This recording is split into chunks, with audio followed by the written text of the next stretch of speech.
Ms. Avisha, and in today's video we'll be doing cartel. So cartel क्या होता है? cartel एक form है कल्यूसिव ओलिगोपोली का ही। इससे पहले हमने पढ़ी है कल्यूसिव ओलिगोपोली, जिसके अंदर प्राइस लीडरशिप को पढ़ा था।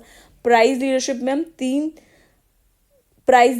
हम तीन ओलिगोपोली के फॉर्म्स देख चुके हैं। पहला हमने देखा था डोमिनेंट फर्म प्राइस लीडरशिप, दूसरा हमने लो कॉस्ट प्राइस लीडरशिप देखा था, तीसरा जो हमने देखा था दैट वाज हमारा बैरोमेट्रिक प्राइस लीडरशिप। अब this is another form of collusive oligopoly, जिसके अंदर कुछ फर्म्स जो हैं वो डायरेक्टली अग्री हो जाती हैं कि वो compete करने की बजाय कल्यूड कर जाएंगी। क्यों?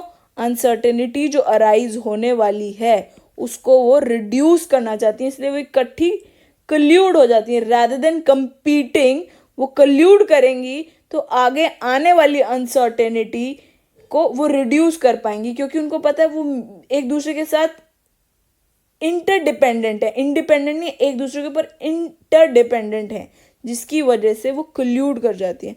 सो दिस सिचुएशन ये जो है आइडेंटिकल है to the multi plant monopolist जैसी सिचुएशन है। इसके अंदर हर कार्टेल का एक ही मोटिव होता है, वो क्या होता है? इंडस्ट्री के प्रॉफिट को मैक्सिमाइज करना है।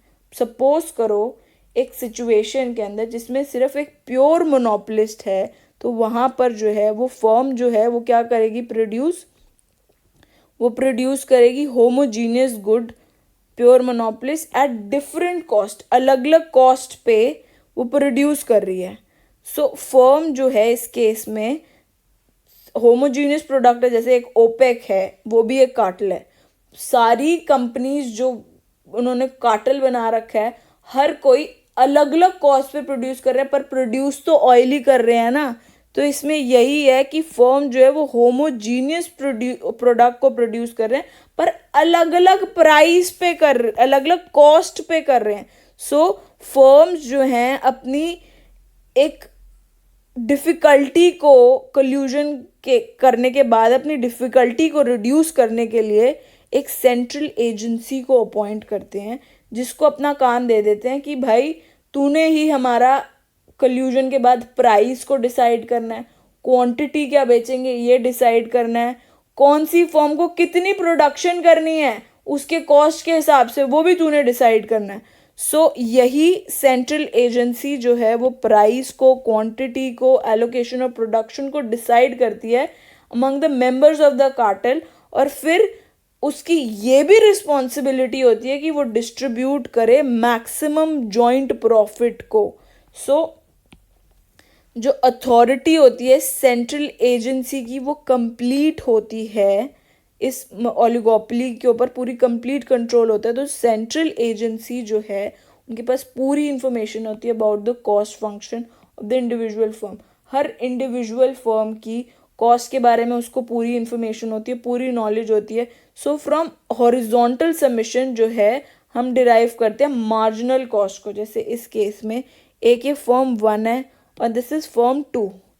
फर्म 1 का जो मार्जिनल कॉस्ट है वो यहाँ से है और फर्म 2 का यहाँ से है। सो फर्म 1 का इतना लिया, उसके बाद सबमिशन कर दिया इन दोनों का। सो ये थोड़ा फ्लैटर हो जाएगा, ऐसे शेप हो जाएगी। सो यही लिखा है कि सेंट्रल एजेंसी जो है उसके पास कंप्लीट इन्फॉर्मेशन होती है, और ये एक्ट कैसे करती है? मल्टी प्लांट मोनोपोलिस्ट की तरह, जो कि सेट करती है प्राइस। कब करती है प्राइस? सेट करती है जहाँ पर MRMC के बराबर होता है, उसको डिमांड कर्व पे सेट कर देती है प्राइस को by the intersection of industry revenue और कॉस्ट को वो करने के बाद वो प्राइस सेट करती है। So this is where price is set. So ये मल्टी प्लांट मोनोपोलिस्ट की तरह एक्ट करती है, जिसके पास पूरी इंफॉर्मेशन होती है, जिसकी वजह से वो प्राइस, क्वांटिटी और कितनी प्रोडक्शन करनी है किस फर्म को अकॉर्डिंग टू देयर कॉस्ट, वो सेंट्रल एजेंसी के पास पार होती है कि क्या क्या करना है। सो इसमें एक कार्टेल में जो अभी तक हमने पहले जो करी थी प्राइस रिजिडिटी के अंदर, उसके अंदर हमें पता है कोई विजिलेंस के लिए कोई सेंट्रल एजेंसी नहीं होती। कार्टेल के अंदर अपनी कॉम्प्लेक्सिसिटी को कम करने के लिए क्या करते हैं, एक सेंट्रल एजेंसी को अपॉइंट करते हैं। अपने प्रोसेसेस को सिंप्लीफाई करने के लिए एक सेंट्रल एजेंसी अपॉइंट करते हैं और कल्यूड कर देते हैं। कल्यूजन क्यों होता है, क्योंकि अनसर्टेनिटी को रिड्यूस करना है। और ये जो हमारी कार्टेल बनती है, सेंट्रल एजेंसी, इसके पास पूरी इंफॉर्मेशन होती है जिसके बेसिस पे इसका क्या काम होता है, प्राइस को डिटर्मिन करना, आउटपुट को डिटर्मिन करना, जो हमारी प्रोडक्शन की एलोकेशन होगी वो कितनी होनी है, वो उसका डिसीजन लेना, distribution of maximum joint profit, ये सारी चीज़ों को डिटर्मिन करना एक सेंट्रल एजेंसी का काम होता है। सो जो मेन डिफरेंस है इन कोल्यूडिंग फॉर्म्स का, जो कि हमने प्राइस रिजिडिटी और कार्टेल के अंदर पढ़ा, इज दैट कि कार्टेल के केस में एक सेंट्रल एजेंसी होती है, बट प्राइस रिजिडिटी के केस में कोई सेंट्रल एजेंसी नहीं होती।